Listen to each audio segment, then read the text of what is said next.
täna 1. juunil 2026 kell 16:31 kohaliku aja järgi või 01.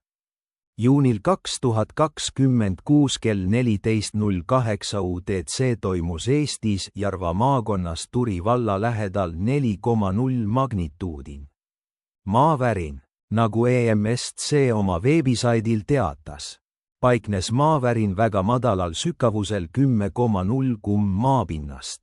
Koordinaatidel laiuskraad 59 741 ja pikkuskraad 24 258.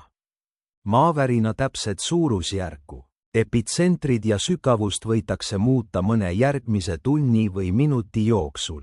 Kui seismoloogid andmed üle vaatavad ja oma arvutusi täpsustavad või kui teised agentuurid oma aruande väljastavad, maavärina lähedal asuvad linnad on Tallinn, Harju maakond, mis asub epitsentrist 44 kumm ehk umbes 27,3 miili kaugusel. Soovitatav tegutsemisviis on olla valvas võimalike järeltõugete suhtes. Palvetagem, et see maavärin ei avaldaks suurt mõju meie sealsetele vendatele ja õdedele ja et maavärinaid enam ei oleks. Aamen.